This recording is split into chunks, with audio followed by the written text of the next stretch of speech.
Continuando con las fuentes que nos brinda el maestro Samael Aun Weor, quien nos narra que los nazarenos usaban como símbolo sagrado un cáliz en el que tomaban el semen de Benjamín. Decían que ese semen era compuesto de vino y agua. Entiéndase que la palabra semen quiere decir semilla, no solo es la emisión del varón. Benjamín es un símbolo que representa al fondo mismo de nuestro vehículo astral. Ese es propiamente nuestro Crestos, el cual tiene que pasar por la simbólica muerte de nuestro Señor Jesucristo. La copa de plata, encontrada entre el costal de Benjamín, es nuestro santo grial, nuestro cáliz divino, lleno de la energía seminal, del vino de luz o sangre redentora. Bebiendo en el cáliz de Benjamín, logramos la resurrección de nuestro Crestos. Haciendo un examen de fondo sobre la resurrección de nuestro Crestos o mediador astral, podemos ver clarividentemente un fondo esencial, un principio anímico, un principio independiente, un astral superior, representado por Benjamín. Amado hermano de José, hijo de Jacob, ese divino astral permanece durante 3 días entre su tumba de cristal o santo sepulcro, y al tercer día se une o fusiona con el íntimo, y se levanta de su tumba. Todo esto es el proceso iniciático de la tercera iniciación de misterios mayores. Los nazarenos celebraban la unción eucarística, una especie de misa católica actual, y en ella colocaban diversos símbolos, entre los que había una serpiente alada, a semejanza de los mayas de Yucatán, tal y como se observa en San Juan de Teotihuacán. Seguramente, Epifanio de Salamis tergiversó esta unción eucarística y la relacionó con asuntos relacionados a la sexualidad. Benjamín es un personaje bíblico. El nombre viene del hebreo Ben y Amín, hijo de la diestra, se refiere a la derecha, como símbolo de fuerza o virtud.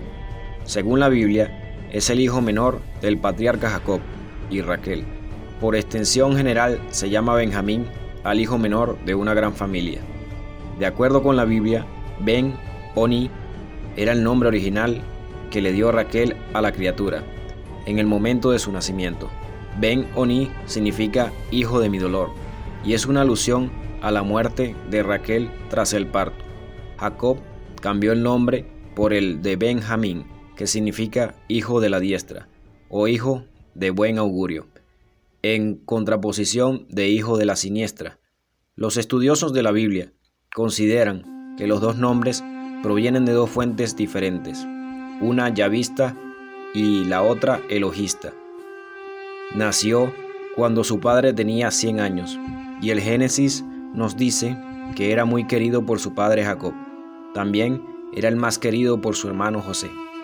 En la mayor parte del relato es tratado como un niño, pero abruptamente aparece como el padre de 10 hijos. Sus descendientes formaron la tribu de Benjamín. La glándula pituitaria fue representada por los antiguos egipcios con la figura de una serpiente erguida sobre la frente de sus dioses, faraones y sacerdotes, significando con ello que los tales poseían la sabiduría y el conocimiento. En la filosofía esotérica de los gnósticos sofitas, adoradores de la serpiente, la glándula pituitaria es el árbol de la sabiduría, el árbol del conocimiento, de la ciencia del bien y del mal.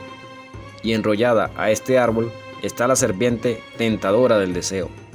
Sabemos que esta serpiente del deseo es la libido, la fuerza sexual instintiva que induce a satisfacer la necesidad sexual, y que esta fuerza reside en la glándula pituitaria, la cual corresponde a la sexta iglesia de Asia, Filadelfia, y también a la sexta morada del castillo interior de Santa Teresa de Jesús.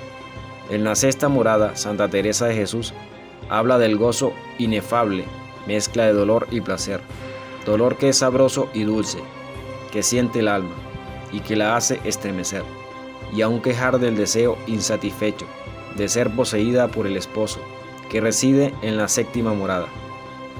En el antiguo Egipto, este símbolo representaba características mágicas, sanadoras, protectoras.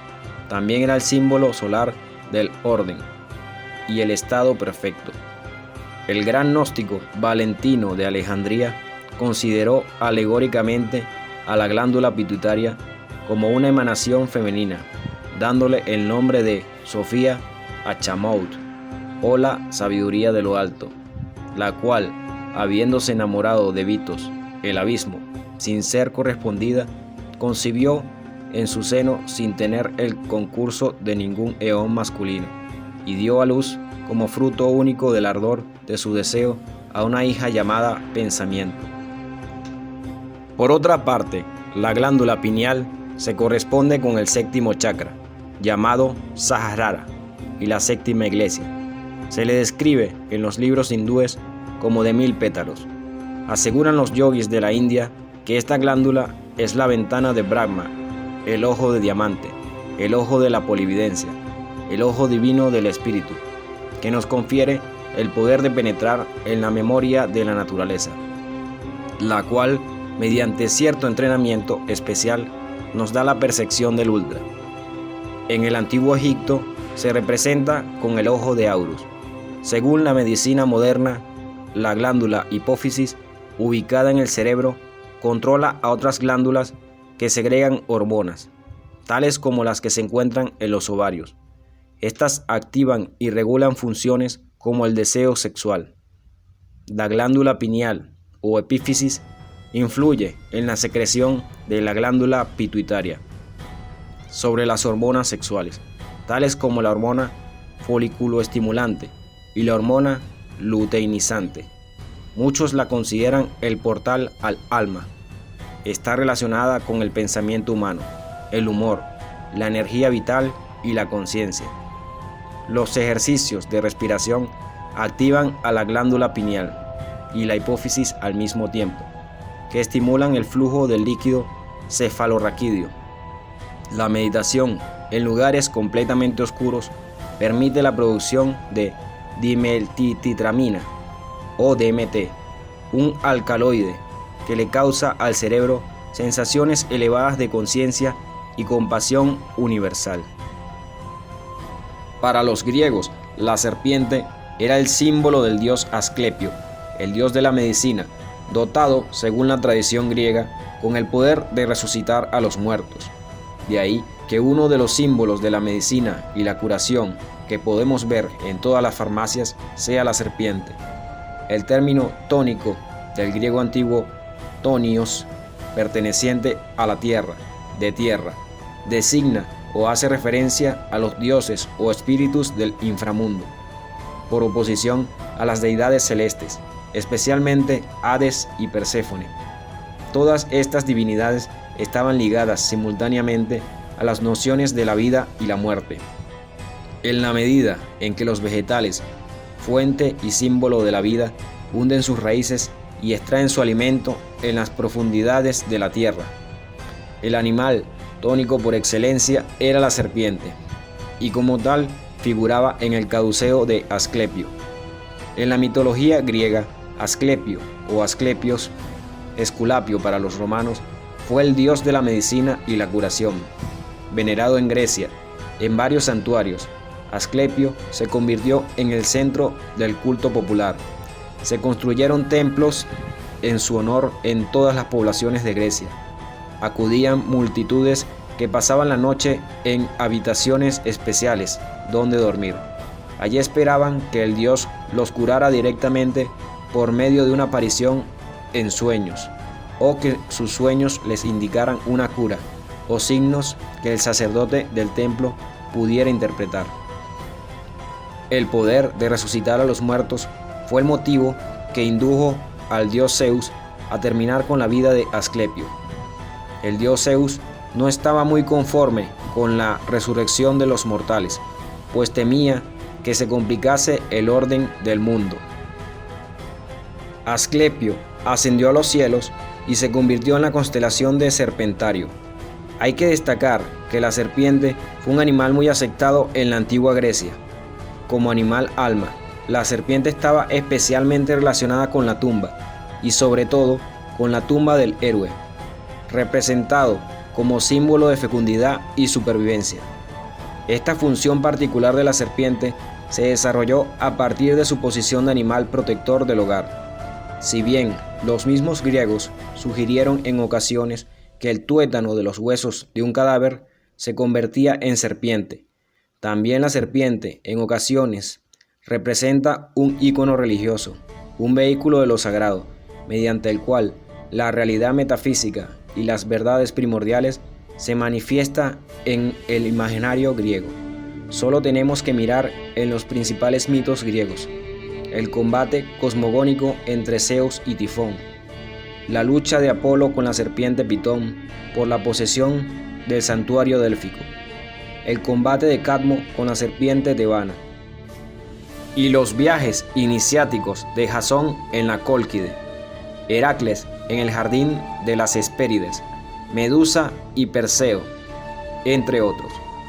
Dentro del mito, la serpiente juega un papel destacado con multitudes de significados e interpretaciones, como que la serpiente se despoja de la vejez renaciendo, la relación con la sanación y la capacidad para devolver la vida, su relación con el falo masculino y la fertilidad femenina, con la eternidad y su configuración tardía como símbolo del tiempo que retorna sobre sí mismo, su papel de custodia de las fuentes de la vida y la inmortalidad, las creencias acerca de su androginia, omnisciencia, agresividad, insomnio, vigilia, así como su unión con las fuerzas oscuras y consideración como ser que realiza, facilita o dificulta la transición entre niveles, rompiendo así el propio espacio de la realidad presente.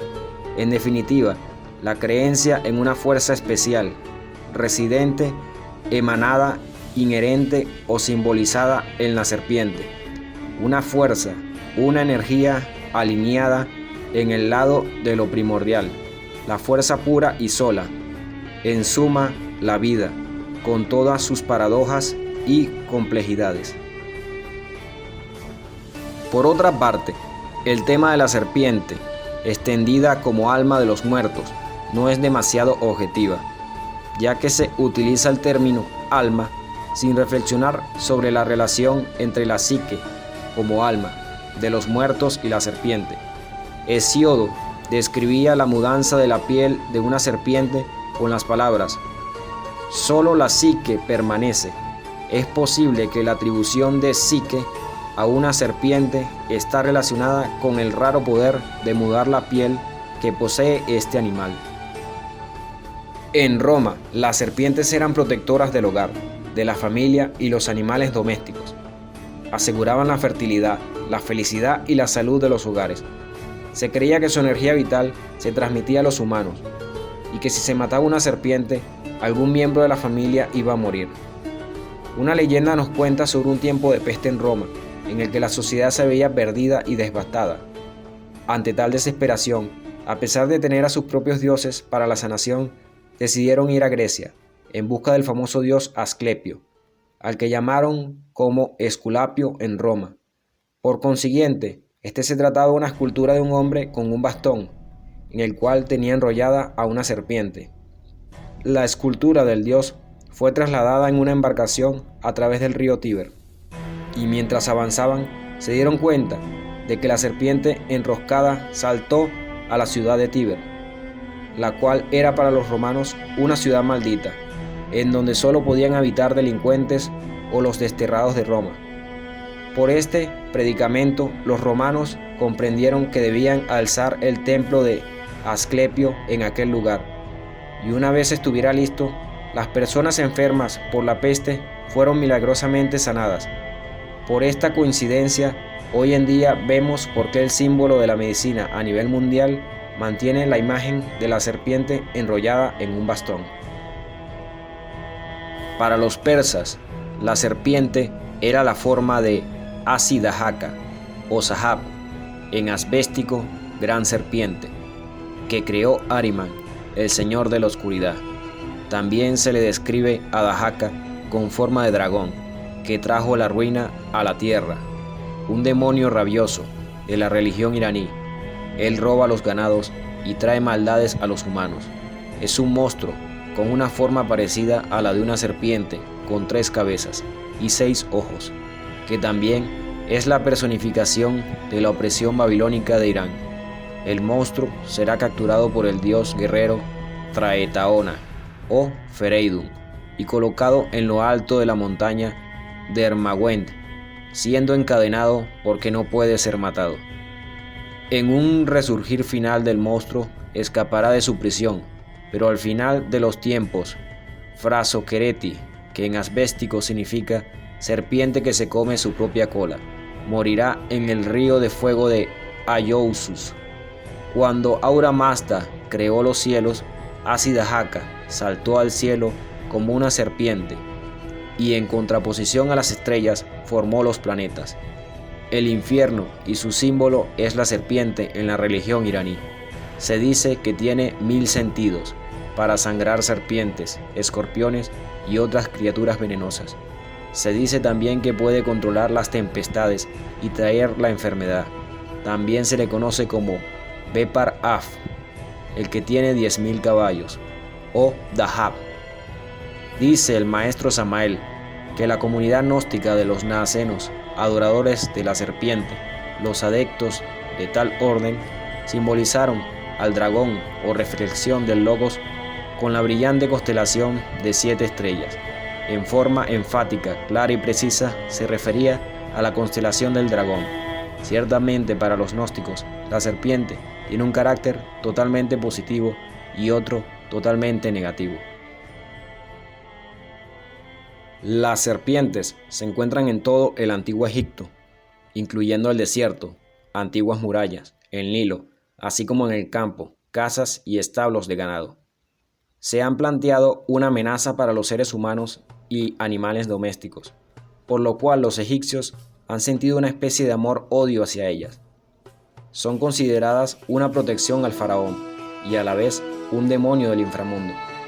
Un papiro que se encuentra en el Museo de Brooklyn revela que los egipcios tenían un conocimiento íntimo de las serpientes. En él registran 36 especies, de las cuales se estima que 7 son venenosas y han sido identificadas en el Egipto moderno. El papiro da una descripción física de cada serpiente y su hábitat, junto con descripciones precisas de los síntomas producidos por cada una de ellas, y el nombre del dios o diosa de la que la serpiente se considera una manifestación, pues había una gran cantidad de dioses y deidades asociados a las serpientes, unos malignos y otros benéficos. Una de las serpientes venenosas que los egipcios más temían era la víbora cornuda o víbora de arena. Cuando ataca, se raspa sus anillos antes de saltar hacia adelante para atacar y emite un sonido áspero como la letra F, por lo que la víbora cornuda fue utilizada en el jeroglífico para describir el sonido.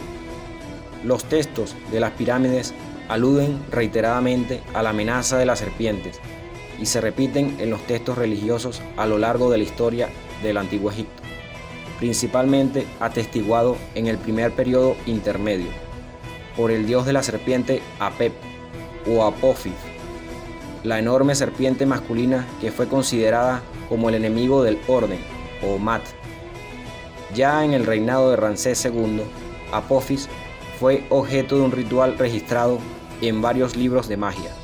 Durante las procesiones religiosas y las fiestas lunares se pueden ver en las imágenes de Apophis, que es sometido a diversas torturas, lo que representa el triunfo de Mat sobre el caos, que es simbolizado por Apep, quien también representa las fuerzas maléficas que habitan el Duat y a las tinieblas. Apophis era la reencarnación del caos, así como la insurrección armada era llamada despectivamente Nepai, el que es como una tripa intestinal o intestino delgado. Es una serpiente gigantesca, inmortal y poderosa, cuya función consistía en interrumpir el recorrido nocturno de la barca solar conducida por Ra y defendida por Set, para evitar que consiguiera alcanzar el nuevo día. Para ello empleaba varios métodos. Atacaba la barca directamente o culebreaba para provocar bancos de arena, donde el navío encallara. Todo ello tenía una sola finalidad, romper la Mat, el orden cósmico. Apophis representa el mal, con el que había que luchar para contenerlo. Sin embargo, nunca sería aniquilada, solo era dañada o sometida, ya que de otro modo el ciclo solar no podía llevarse a cabo diariamente, y el mundo perecería. Para los antiguos egipcios era necesario que existiese el concepto del mal para que el bien fuera posible. Los egipcios creían que cuando el cielo se teñía de rojo era a causa de las heridas provocadas por Apophis. También interpretaron que los eclipses eran obra suya. En la lucha en el Duat o inframundo egipcio, cuando las deidades se asociaban con serpientes venenosas, eran a veces consideradas beneficiosas. La diosa Renenutet apareció a menudo en forma de una cobra con capucha.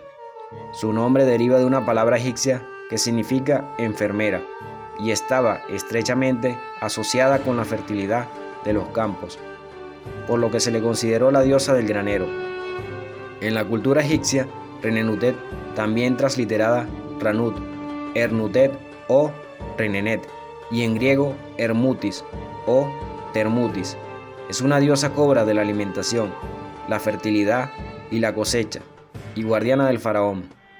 En su versión más primitiva, era una deidad celeste, y más tarde se haría diosa de los graneros, de las cosechas y de los alimentos, siendo la madre del dios del grano Nepri, que sería venerado sobre todo en el Fayum, por su relación con las cosechas y su representación como serpiente. Es posible que fuese una de las diosas más antiguas del panteón egipcio y viniese desde tiempos predinásticos.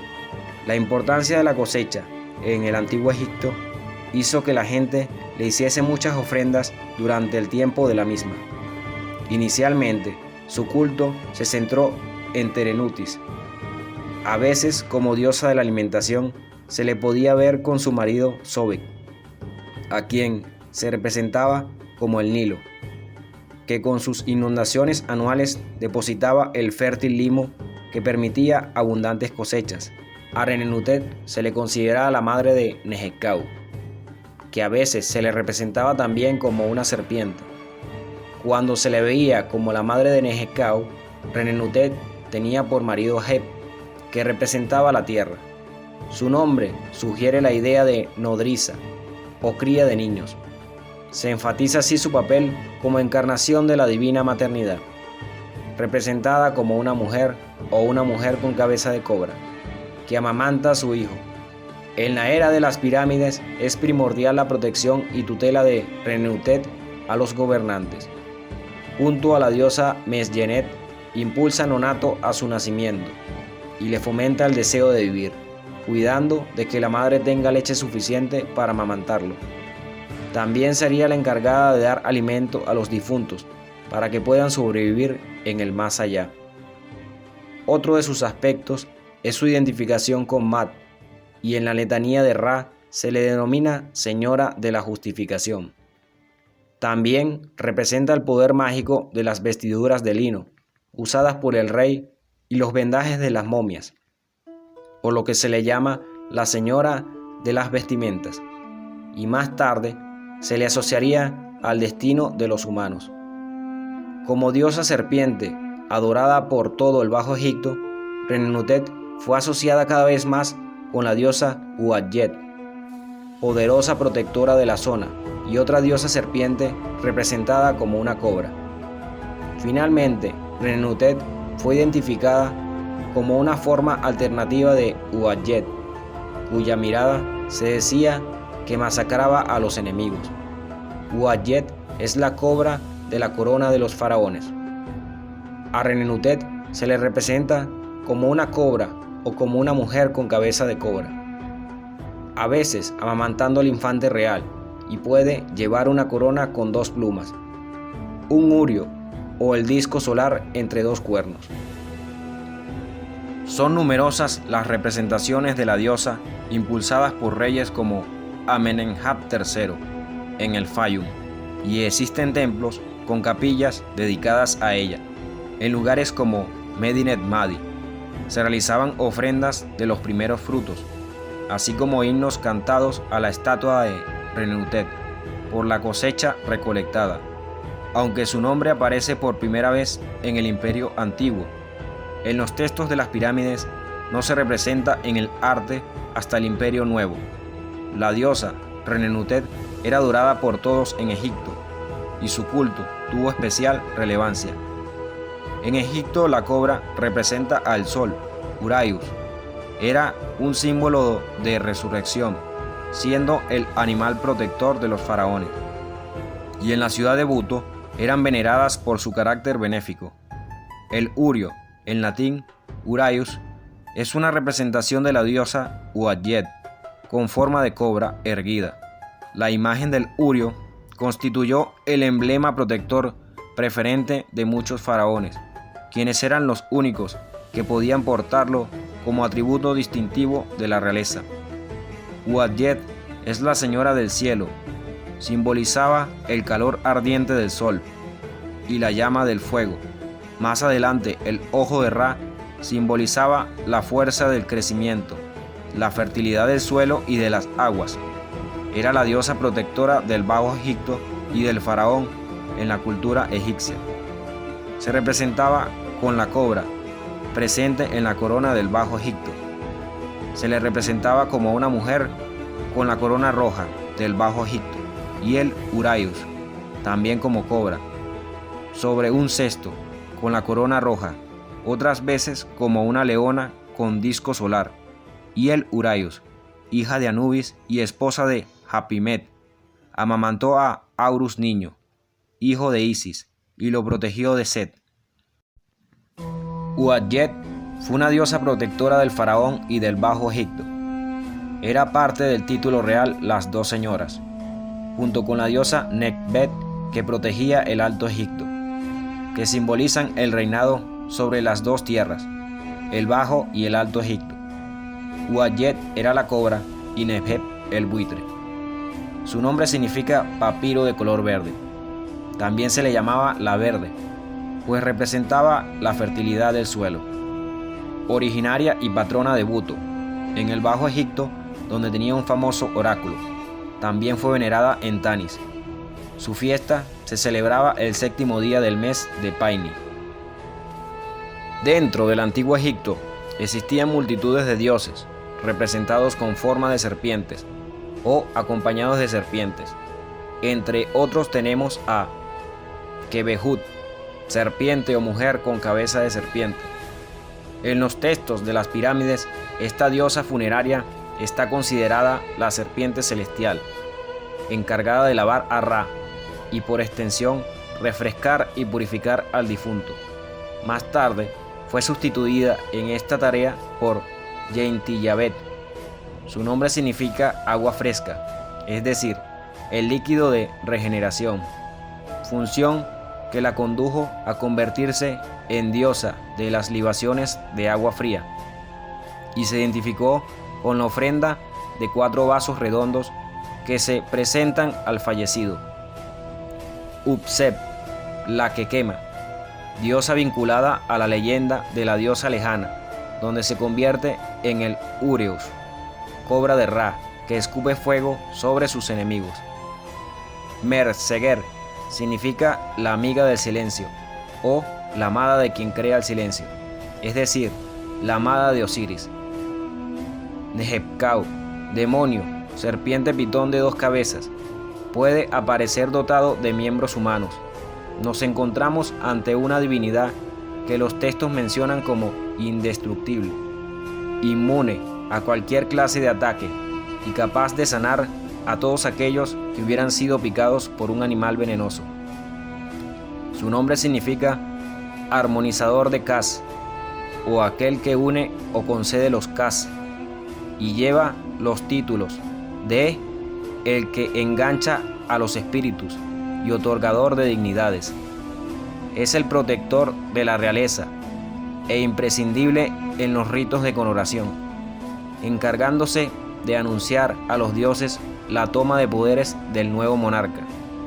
También recibía y daba comida a los difuntos, y en especial al rey, acompañado de Selkis. Este agape no es material, sino que está formado por lo que los textos denominan leche de luz, la cual ofrece en 2 vasos que lleva en sus manos. Los brazos son divinos, ya que, bajo el aspecto de un ofidio, carece de ellos.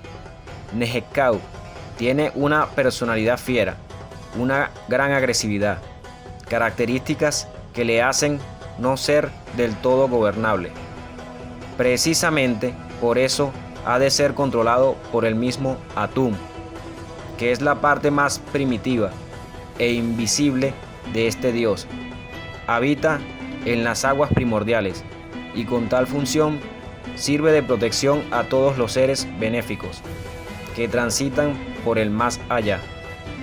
Quizá por todas estas características fue símbolo de la fuerza de transmutación del caos, de la energía benéfica del cosmos. Se relacionó con Horus y Osiris, 2 aspectos divinos que el rey tenía en vida y su muerte, respectivamente. Nenemut, leona o cobra, mujer con cabeza de leona o de cobra. Nos hallamos ante una diosa de difícil interpretación, ya que los datos que se tienen de su personalidad son muy escasos. Algunos autores creen que es una entidad solar relacionada con el Urio, a causa de su apariencia felina en los textos de los sarcófagos.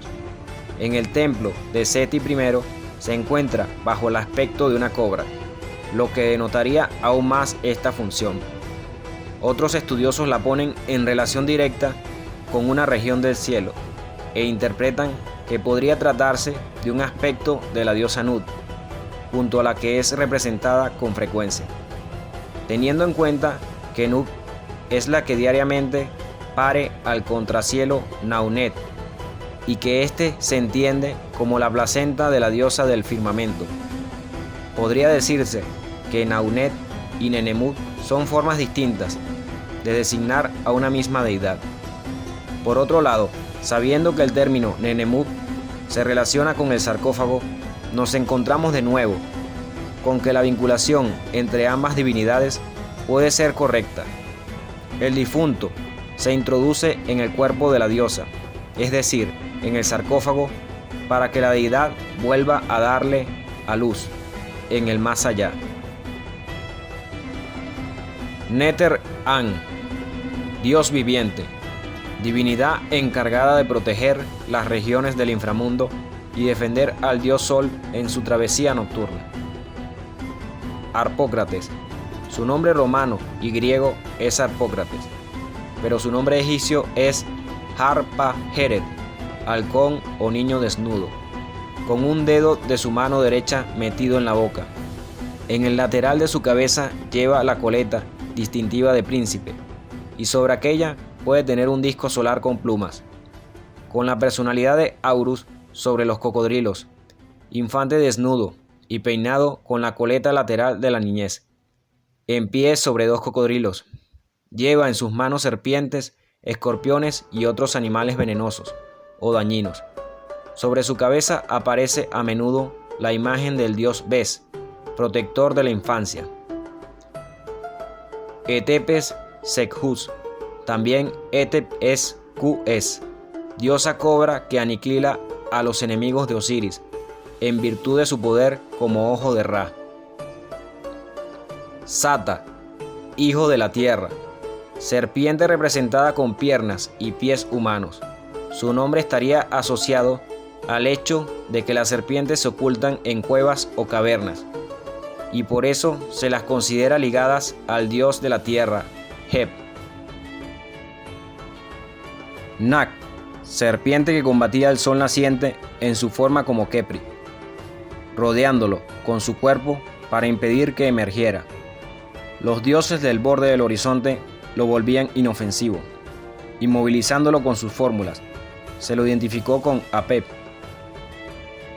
Nehajer, cara maligna, del Anduat, clavada al suelo por 6 cuchillos. Indief, el que aporta su veneno, serpiente miembro del tribunal de Osiris, vivía en la necrópolis. Afuten, serpiente y un dios sentado. El nombre del dios es Afuten, y el texto nos refiere que lanza su llama contra los que se rebelan contra Osiris y devora las almas de los enemigos del dios. Amtá, vida de la tierra, representada como una serpiente en una barca, precedida por una procesión de 12 dioses.